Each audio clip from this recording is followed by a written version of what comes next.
Why are my neighbors disappearing? The Wilson house had been empty for 3 weeks, but their cars were still in the driveway and mail was piling up. Everything was normal through their windows, but they were gone. Then the Lee family vanished the same way, and I started to panic. I called the police about the Wilsons, and they said adults can leave whenever they want. When I mentioned their dog was still in the backyard, they sent someone to check. The officer said the dog had food and water, so nobody was neglecting it. He suggested they were on vacation, even though their cars were still there. When the Lees disappeared, I called again, but got the same response. The cop said people were probably taking summer trips. I explained the Lees had 3 kids missing school, but he just took a report. I could tell he thought I was overreacting. I started keeping track of which houses were suddenly empty. In 6 weeks, 5 families had vanished from our street. Not moved out because their stuff was still inside, just gone between one day and the next without anyone seeing them leave. I tried talking to the remaining neighbors, but they acted like nothing was wrong.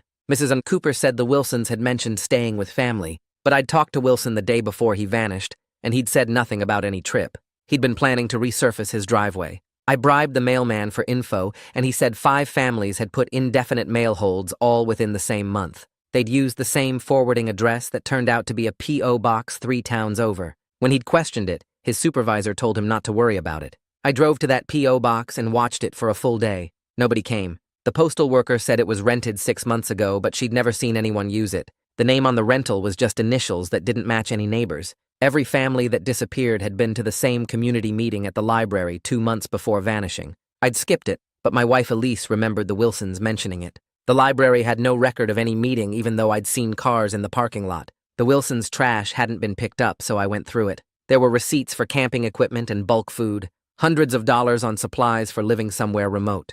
Also, library books about communal living that were now overdue.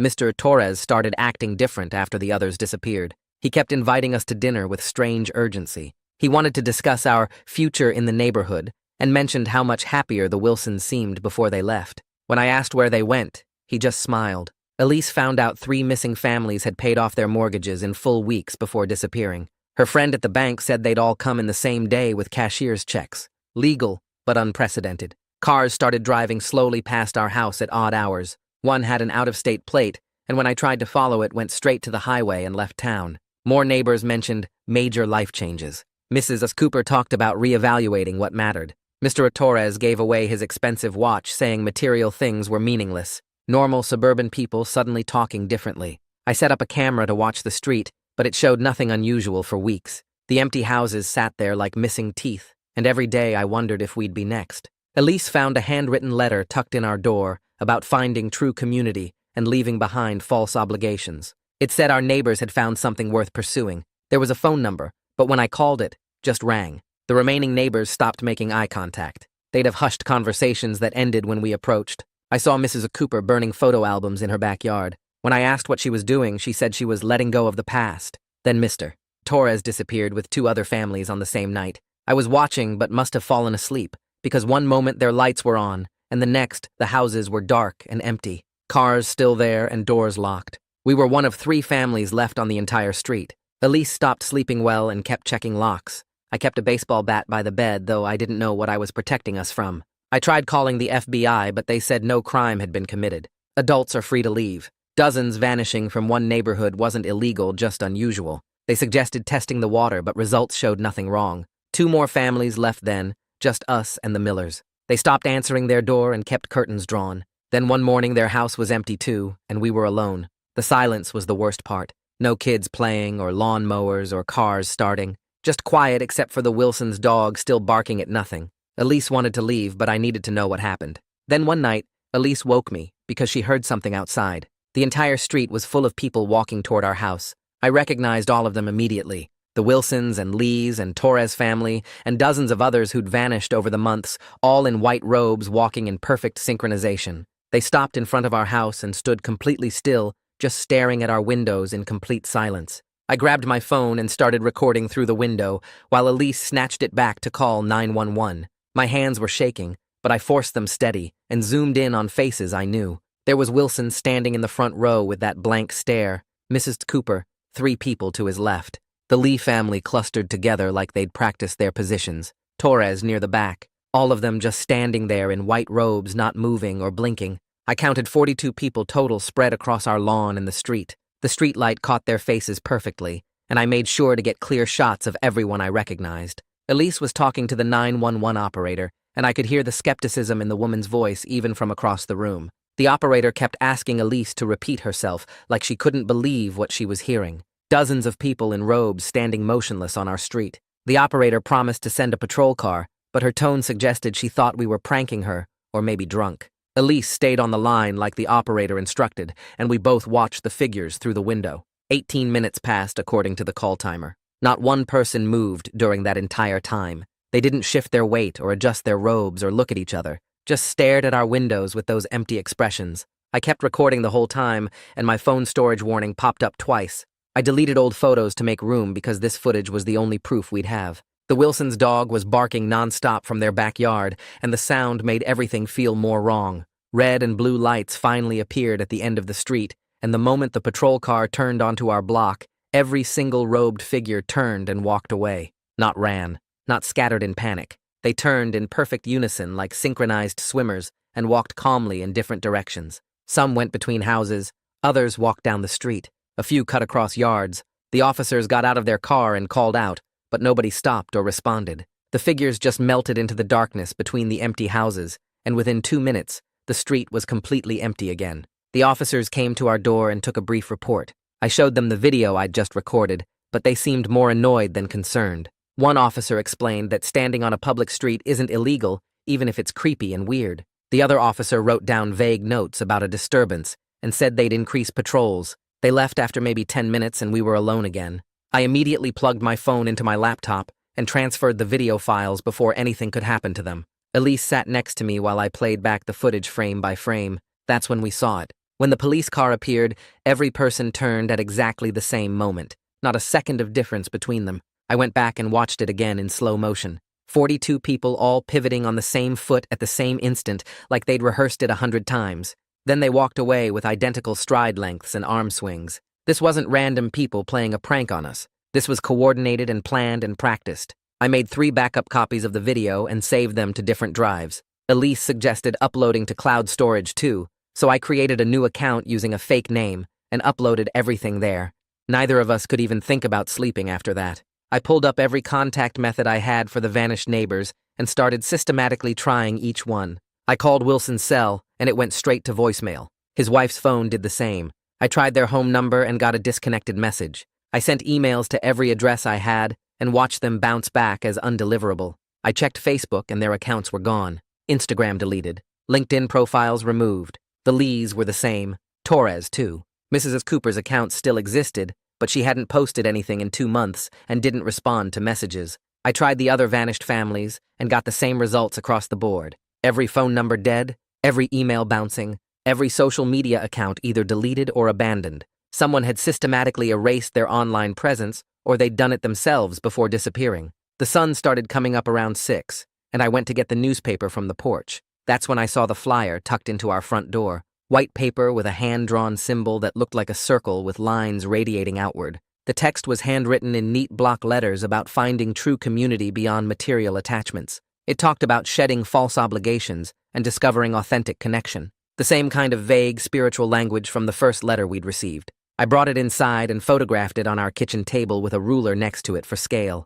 I took shots from multiple angles and made sure the lighting was good. Then I scanned it at high resolution and added the files to the evidence folder I'd been building on my computer. The folder now had photos of empty houses, copies of the suspicious letters, screenshots of the deleted social media accounts, and the video from tonight. I told Elise we needed to test something. We packed overnight bags with basic clothes and toiletries and drove to a cheap motel 15 miles outside town. I picked one off the highway that looked forgettable and paid cash for the room. I parked where I could see the entrance from our window, and we settled in to wait. Elise tried to nap, but I couldn't stop watching the parking lot. Within 2 hours, a white van with no company markings circled the lot twice. It slowed down near our car both times. The driver wore sunglasses even though it was overcast and kept his head turned toward our vehicle. The van left after the second pass, but we'd gotten our answer. Someone was tracking our movements. They'd followed us here or known where we'd go somehow. We stayed the night anyway because going home felt more dangerous than staying put.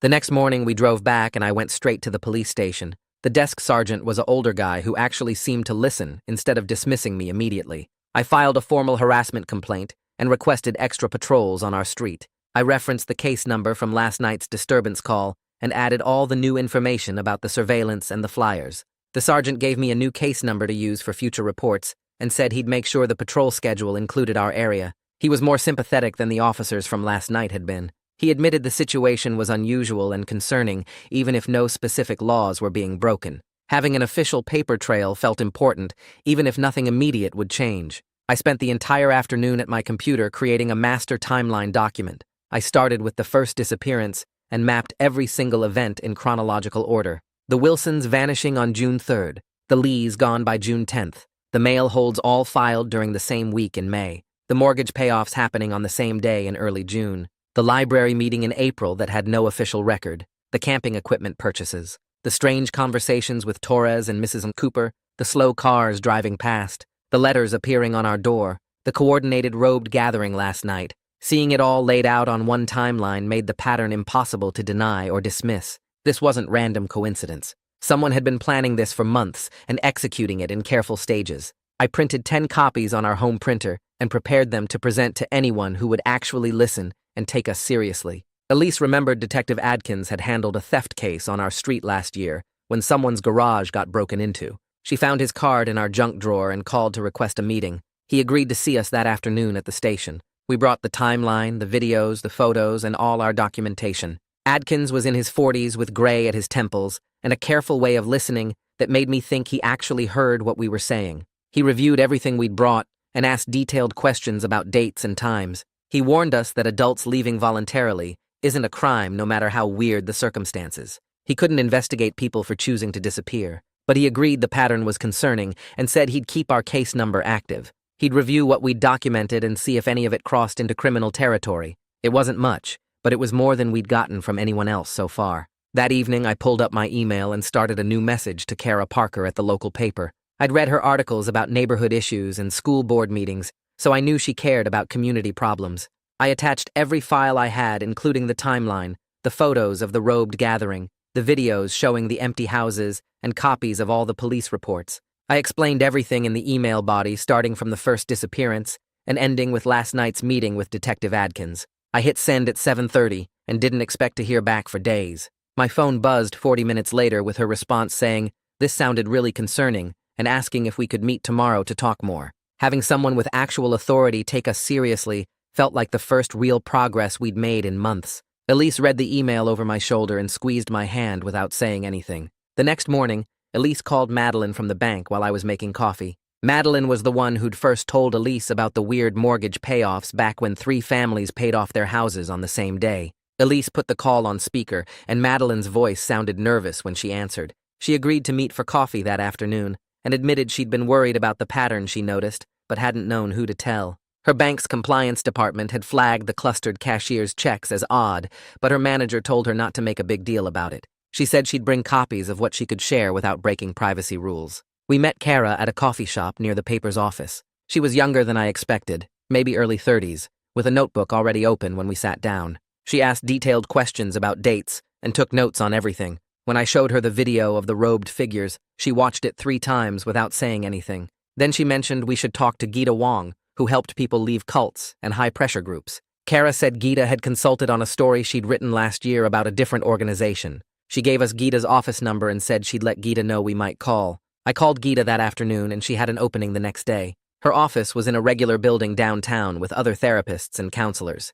Gita was in her 50s with gray hair and a calm way of talking that made me feel less crazy. She listened to our whole story without interrupting and then started teaching us practical stuff right away. She explained how to document everything with dates and times and witnesses. She showed us how to recognize when pressure was getting worse and what signs meant we should leave immediately. She talked about safety planning like it was completely normal, which somehow made me feel better. She said groups like this usually followed predictable patterns, and knowing what to expect would help us stay ahead of them. Gita told us to upgrade our home security right away. She said visibility and documentation were our best protection because these groups usually avoided anything that created clear evidence. We spent the next 2 days installing new floodlights that lit up our entire yard. We moved the cameras to cover every angle and got rid of all the blind spots. I bought external hard drives and started backing up all the footage to drives we kept at Elise's office across town. Actually doing something instead of just watching and worrying helped me feel less helpless. The fear was still there every time I looked out the window, but at least I was taking action. Kara called a few days later to say she'd filed Freedom of Information Act requests with the city. She asked for all library room bookings from the past year and any permits issued to groups in our area. She explained it would take a few weeks to get responses because the city had to process the requests officially. But if the library meeting actually happened, there should be some record somewhere. Even if someone tried to hide it, there would be paperwork trails. She sounded confident, like she'd done this kind of digging before. Detective Adkins called asking for copies of our raw video files. He said he needed the original files with all the metadata intact for any potential investigation. The metadata would show exact dates and times and prove the videos hadn't been edited. He was careful to warn us that the bar for criminal charges was really high. Adults standing on a public street wasn't illegal no matter how creepy it was. But he wanted the evidence anyway in case something else developed. I uploaded everything to a secure link he provided and felt good about having law enforcement actually engaged. 3 weeks later, Kara called with news about the FOIA request. The library's official response said they had no record of any meeting on the date in question. But Kara kept pushing and talked to different staff members until someone admitted the truth. After hours, access had been granted to a third party through an informal arrangement that never got logged in the system. The library director had approved it as a favor without following normal procedures. This confirmed the meeting actually happened, but someone deliberately kept it off the books. Kara said this was the kind of detail that made the whole story more credible. I spent an entire Saturday searching the state nonprofit registry online. I went through pages of results trying different search terms and combinations. Finally, I found an organization with initials that matched the ones on the P.O. box rental. It had been registered 6 months before the first families disappeared. The stated purpose was something vague about promoting sustainable communal living and building intentional communities. The registered agent was a lawyer in the next county. I printed out everything and added it to our evidence files. Having an actual legal entity made the whole thing feel more real and more scary at the same time. Kara called excited about a flyer she'd found online. There was a public seminar on sustainable living happening the following week at a community center 2 towns over. The nonprofit we'd found was listed as one of the sponsors.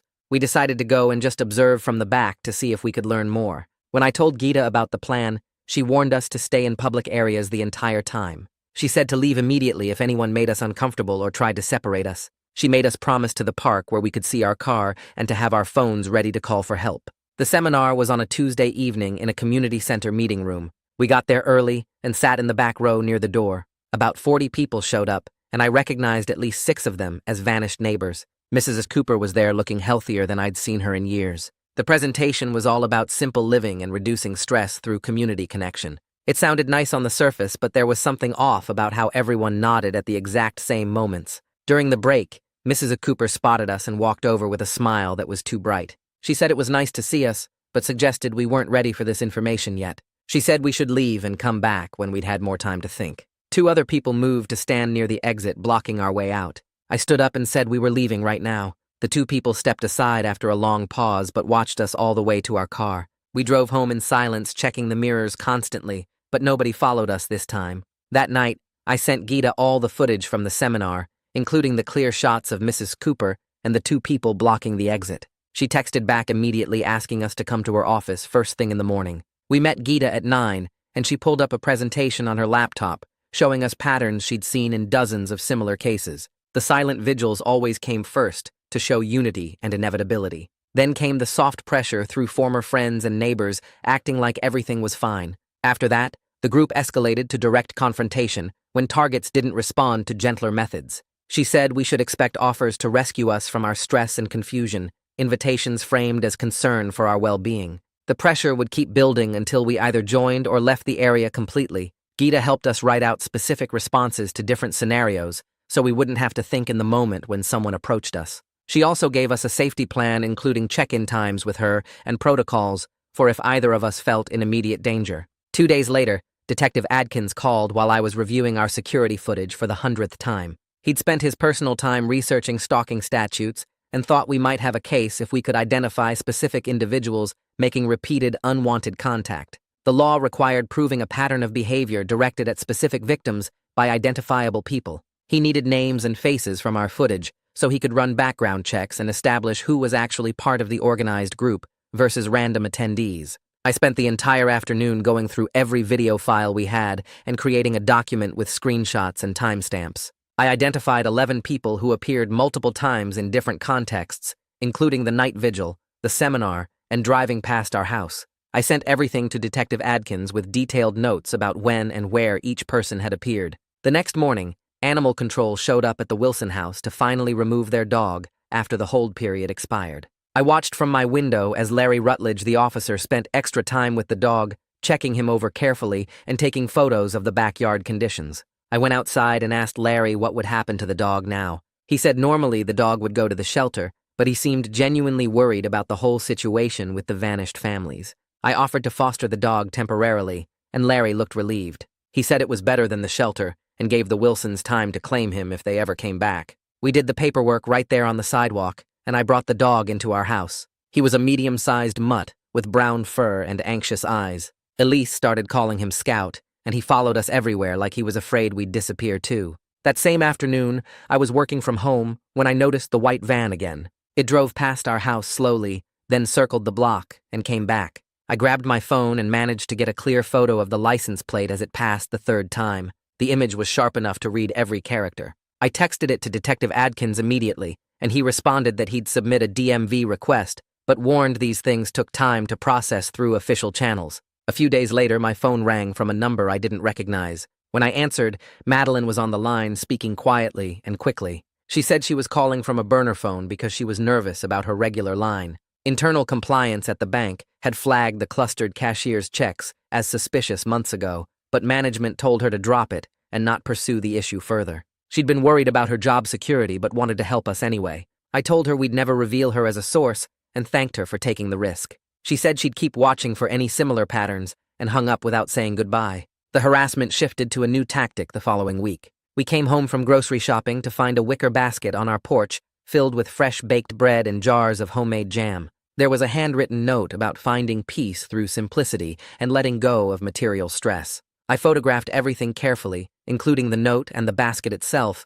before throwing it all away. The next day, another basket appeared with different contents, but the same type of note. We established a firm rule of refusing all contact and gifts, no matter how innocent they seemed. I documented each basket with photos and added them to our evidence files. Gita suggested we file for a temporary restraining order, using all the documentation we'd gathered. We spent a morning at the courthouse filling out forms and attaching our evidence packet. The hearing was scheduled for 2 weeks later. When we finally stood before the judge, he reviewed everything carefully, but ultimately denied the order. He explained we couldn't name specific respondents, only describe a group, and the law required identifying the individuals we wanted restrained. The setback hit hard, and I felt my frustration building. Gita reminded us afterward that documentation was building a case even when immediate relief wasn't available. She said judges needed overwhelming evidence and specific names before they'd act. That same week, Kara called sounding shaken. She'd received a certified letter from the nonprofit's lawyer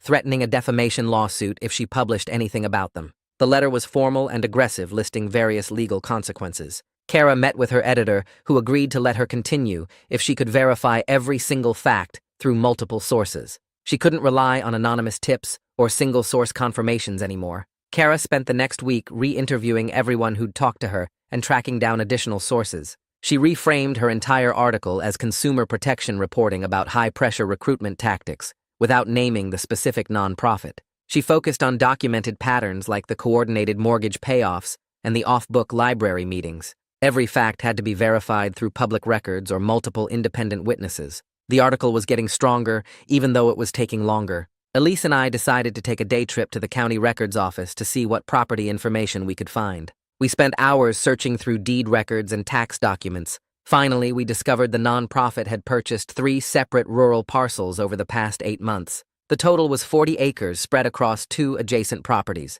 The land was remote and undeveloped, perfect for building some kind of compound or communal living situation. We printed out all the documentation, including property maps and purchase prices. The timing lined up perfectly with when families started disappearing from our neighborhood. On the drive home, I kept checking the mirrors, but didn't see anyone following us this time. The next morning, we loaded the car with water bottles and snacks for a long surveillance session. I brought my camera with the telephoto lens and made sure my phone was fully charged for GPS tracking. Elise plotted the route to the rural parcels we'd found in the county records, and we left before dawn to arrive during normal work hours. The drive took almost 90 minutes through increasingly empty farmland, until we reached the county road that bordered the first property. I pulled onto the shoulder about 200 yards from the entrance, and we sat there watching through binoculars.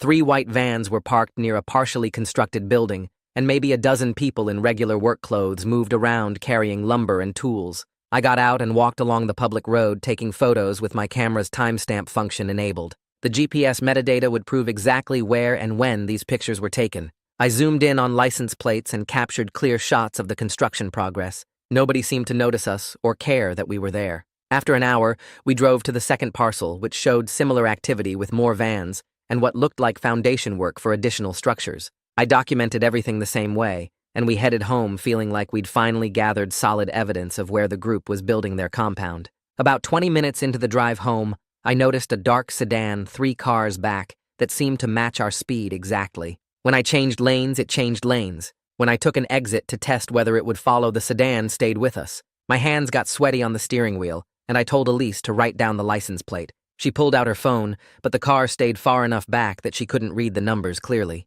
I drove the speed limit and took our normal route home, while the sedan maintained its distance the entire way. It only broke off when we turned onto our street, and I watched it continue past in my mirror. As soon as we got inside, I called the non-emergency police line and filed another report about being followed. The dispatcher took down all the details and added it to our growing case file. She told me an officer would increase patrols in our area, but I could tell this was just procedure. Still, every report added to the pattern we were documenting. 2 days later, Gita called and said she had someone who wanted to talk to us anonymously. We met at a coffee shop in the next town over, and a woman in her 40s sat down at our table without introducing herself. She explained she'd left the group 6 months ago after realizing how isolated she'd become from her old life. The silent displays we'd witnessed were called invitation nights, and they were meant to show unity and inevitability. New recruits were told that resistance only delayed the inevitable joining. She described intense love bombing at first, where everyone was incredibly welcoming and supportive. Then gradually, contacts outside the group were discouraged, and members were encouraged to simplify their lives by selling possessions and paying off debts. By the time people realized how controlled everything was, they'd already cut ties with friends and family who might have helped them leave. She'd gotten out because her sister showed up unannounced and basically dragged her away for a weekend that broke the spell. The woman's hands shook as she talked, and she kept checking the door. She gave us details about the leadership structure and internal rules, but refused to go to police because she was terrified of retaliation. After she left, Gita reminded us that this testimony confirmed everything we'd suspected about how the group operated. Detective Adkins called me at work the following week sounding more engaged than usual. He said he'd been talking to colleagues in adjacent towns,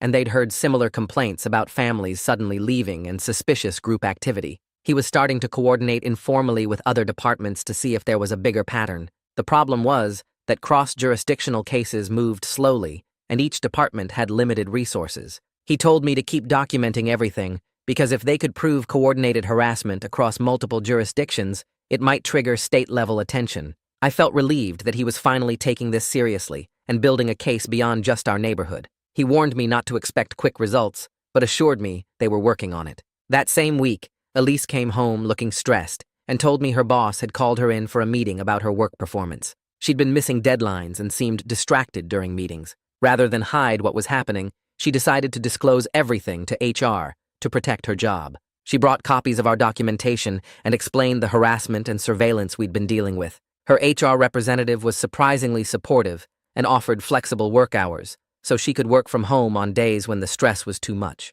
They also gave her information about employee assistance resources, including counseling. Elise cried with relief in the parking lot afterward because she'd been terrified they would fire her. Having her employer understand and accommodate the situation took away one major source of stress. We woke up one morning to find all 4 tires on both our cars completely slashed. The cuts were clean and deliberate and clearly meant to send a message. I called the police and filed yet another report while dealing with our insurance company. The responding officer took photos and dusted for prints, but found nothing useful. He noted the escalation in his report and suggested we install additional security measures. I spent that afternoon mounting 2 more cameras to cover the driveway from different angles and adjusting the motion sensor lights to be more sensitive. The insurance covered most of the tire replacement cost, but the deductible and hassle added to our mounting expenses. Every incident cost us time and money, and I knew that was part of the strategy to wear us down. A week later, another group of robed figures walked through our street in broad daylight around noon.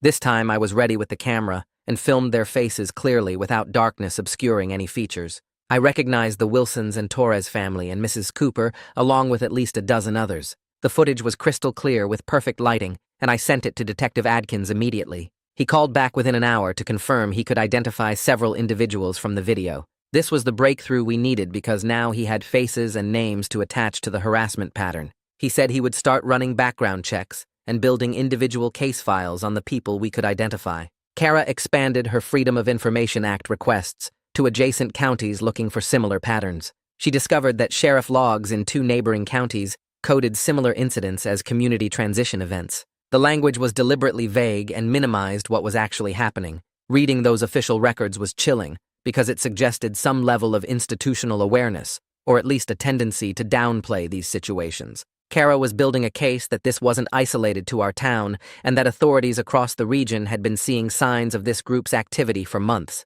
Larry from Animal Control called to say the Wilsons' dog had completed his mandatory hold period and nobody had claimed him. We'd already submitted a foster application and Larry approved it immediately. We drove to the shelter that afternoon and brought home a scruffy terrier mix who'd been alone in that backyard for months. We named him Scout, and he settled into our house like he'd always been there. Having a dog changed the atmosphere completely. Scout needed walks and feeding and attention, which gave us routines beyond constant vigilance. He'd bark at unusual sounds, which actually helped us feel more secure. The simple act of caring for another living thing provided unexpected emotional grounding when everything else felt chaotic. Madeline reached out through a secure message app and shared anonymized suspicious activity report trends from her bank's internal systems. The financial pattern we'd noticed with the coordinated mortgage payoffs matched 2 other neighborhoods in nearby towns. Families in those areas had also paid off mortgages in clusters, using cashier's checks around the same time our neighbors did. The scope was bigger than just our street,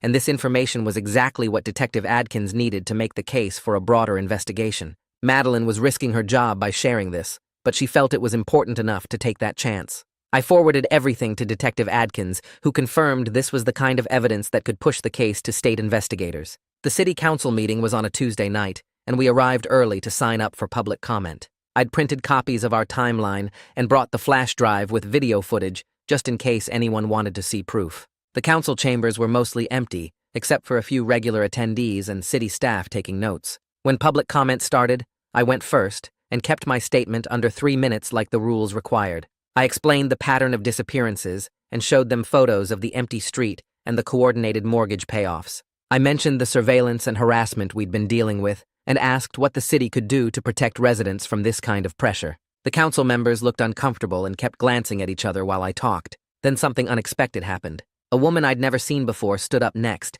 and described almost the exact same situation happening on her street across town. She had the same story about families vanishing and leaving their stuff behind, and people in white robes showing up at night. Then a man from another neighborhood spoke and mentioned the same nonprofit we'd been tracking. He said his block had lost 6 families in 2 months, and police kept telling him there was no crime. A third person described finding the same recruitment letters we'd gotten tucked indoors throughout their area. I felt this weird mix of relief that we weren't alone and horror that this was happening all over town. The council members shuffled papers, and the mayor said this was concerning, and they'd refer it to staff for further study. One council member asked if we'd filed police reports, and I said yes multiple times. Another asked if we had proof of actual crimes being committed, and I explained that's why we needed their help, because everything was technically legal, but clearly coordinated. The mayor thanked us for bringing this to their attention and moved on to the next agenda item about parking permits. We stayed for the rest of the meeting hoping they'd come back to it,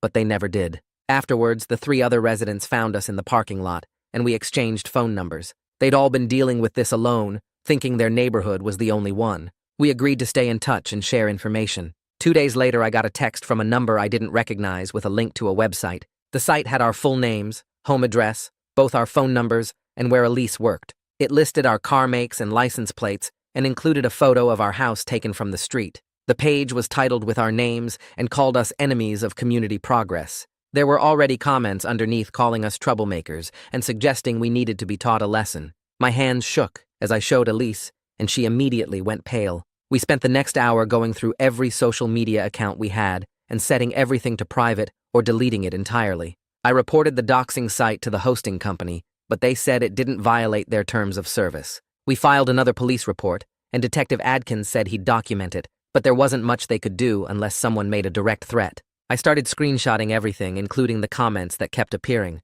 Some were vague warnings about karma and consequences. Others were more specific about how we should watch our backs. Elise called her HR department and explained the situation, and they increased security at her office building and told reception not to give out any information about her. We changed our phone numbers that same day and only gave the new ones to family and close friends. I set up Google alerts for our names so we'd know if more stuff got posted. The feeling of being exposed like that was worse than the surveillance because now anyone could find us. 3 days after that, Elise went to the grocery store alone because we needed food and couldn't keep hiding. She was loading bags into the trunk when a man approached her in the parking lot. She said he had this really friendly smile and started talking about how he'd heard we were going through a difficult time. He said the community wanted to help us find peace and that fighting against positive change only caused suffering. Elise pulled out her phone and started recording audio while keeping it in her pocket. She told him firmly that we weren't interested and asked him to leave her alone. His tone shifted completely,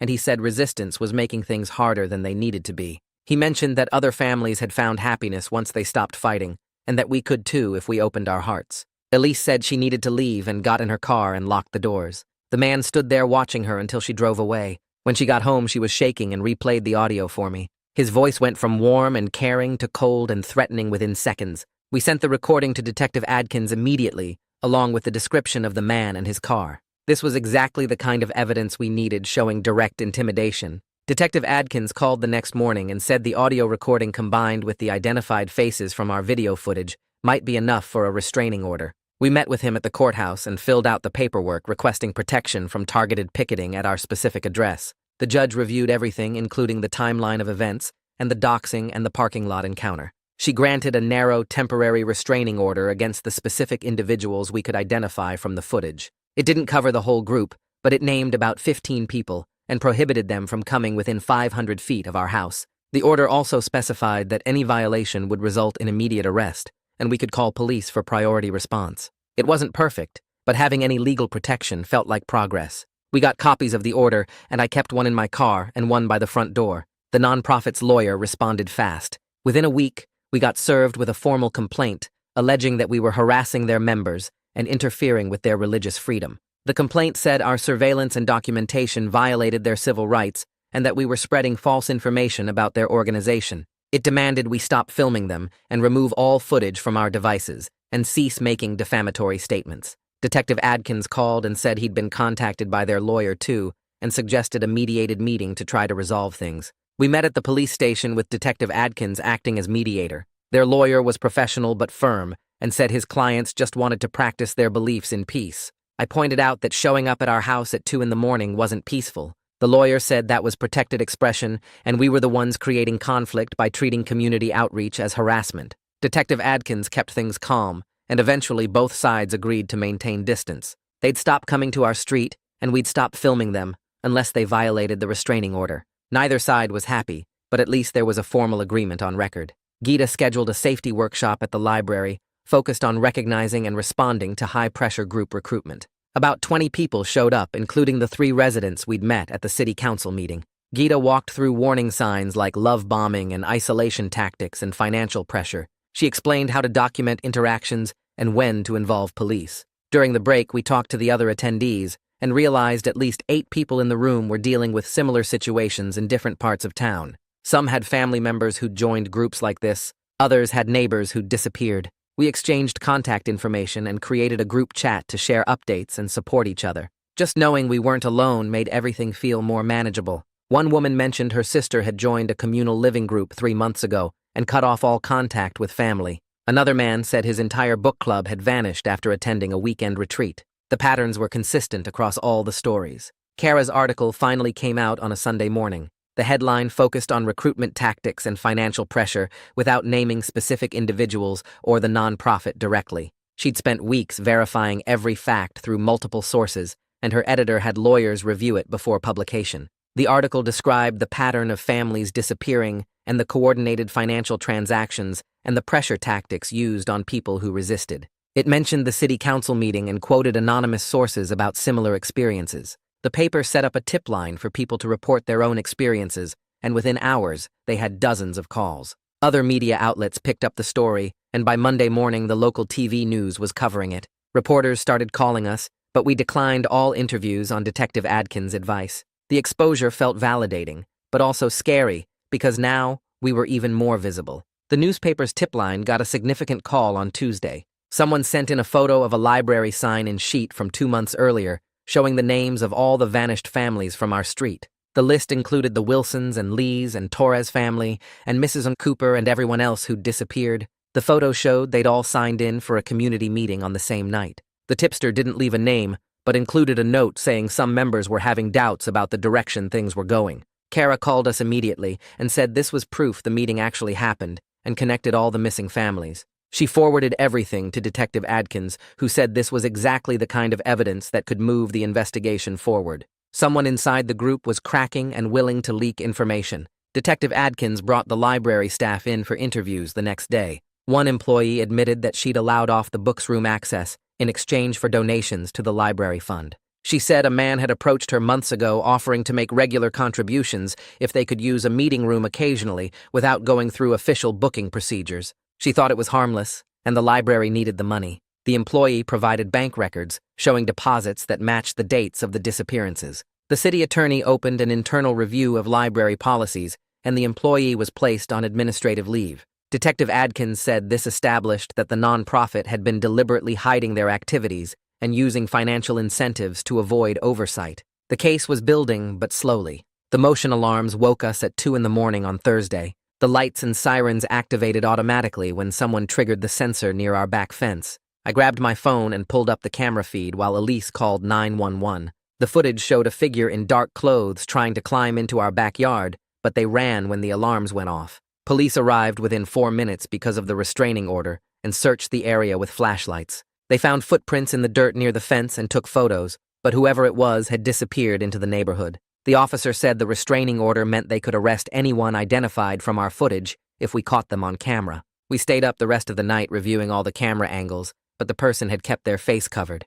The faster police response made us feel slightly safer, but the fact that someone had actually tried to get into our yard meant things were escalating again. The envelope arrived in our mailbox 2 days later with a return address from a company called Meridian Holdings, LLC. I opened it standing in the driveway and found a formal purchase offer for our house, with a number that was about $15,000 above what similar houses in the area had sold for recently. The letter said we had 72 hours to accept and included wire transfer instructions for a quick closing. Elise read it over my shoulder and her hands started shaking. The timing was too perfect right after someone tried to get into our backyard, and the anonymous buyer made my skin crawl. I took photos of every page and called a real estate attorney whose number Gita had given us weeks ago for situations exactly like this. The attorney said she could review it that afternoon if we brought the original documents to her office. We drove there immediately and waited in her lobby while she read through the paperwork with a legal database open on her computer. She came out after 40 minutes and explained that Meridian Holdings was registered in Delaware,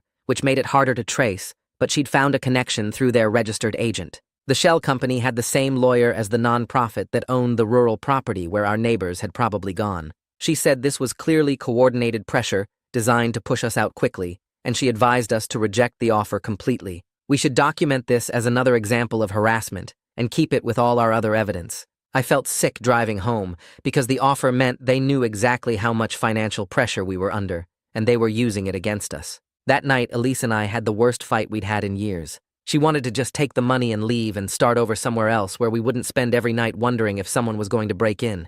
I said we couldn't let them win after everything we'd been through and all the documentation we'd built. She said I cared more about being right than keeping us safe, and I said she was giving up too easily. We both said things we didn't mean and ended up crying on opposite sides of the living room with Scout sitting between us looking confused. After we calmed down, Elise said we needed professional help to work through this because the stress was tearing us apart. I agreed, and we looked up couples therapists who had evening appointments and booked a session for the following week. Neither of us slept well that night, even though we eventually moved to the same side of the couch and held hands. The therapist was a calm, older woman who listened to our whole story without interrupting and then asked what we really wanted to achieve. I said I wanted to expose what was happening and make sure it didn't happen to other people. Elise said she wanted to feel safe again and not live in constant fear. The therapist helped us see that those goals weren't actually opposed to each other and that we could prioritize safety while still supporting the investigation. She suggested we make an exit plan that included selling the house on our own terms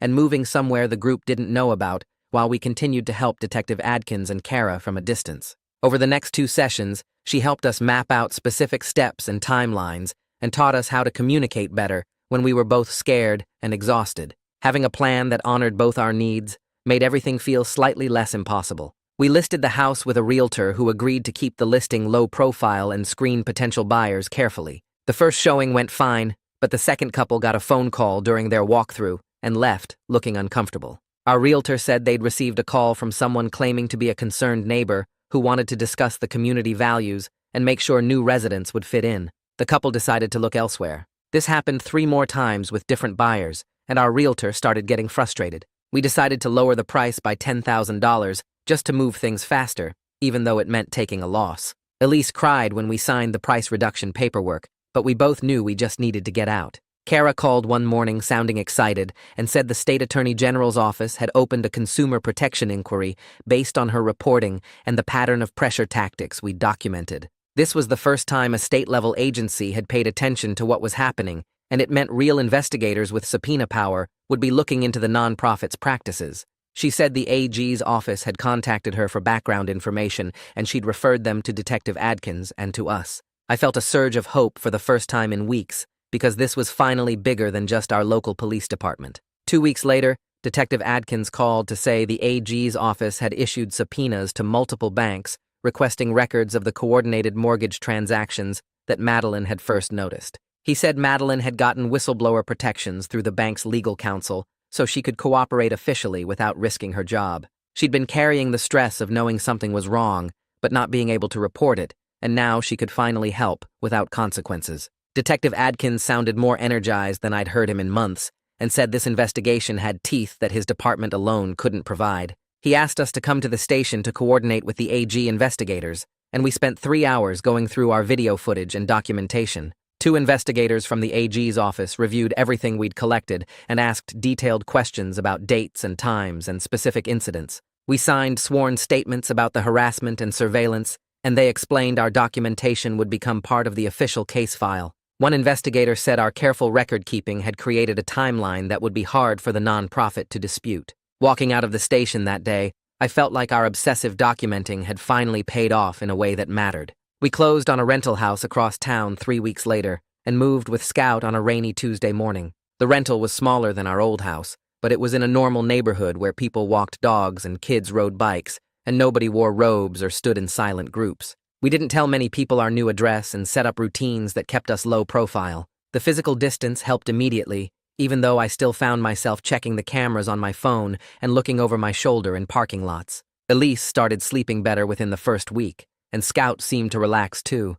spending less time at windows and more time on the couch. The city council passed an ordinance 2 months after we moved that limited targeted residential picketing and created clearer enforcement procedures for harassment complaints. It wasn't a perfect solution, and it came too late to help us directly, but it gave future residents better legal tools if something similar happened again. Detective Adkins sent us a copy of the ordinance with a note saying our case had prompted the policy change, and he hoped it would prevent other families from going through what we did. I filed the ordinance with all our other documentation, knowing that even though we'd lost our house and taken a financial hit, we'd helped create some accountability that might protect other people down the line. A van idled across from our rental on a Tuesday evening with its engine running and headlights off. I called the police immediately, and they arrived within 8 minutes, which was faster than any response we'd gotten at the old house. The van pulled away as soon as the patrol car turned onto our street, and the officers took down the plate number and filed it under the harassment ordinance. The faster response made me feel like the new rules were actually working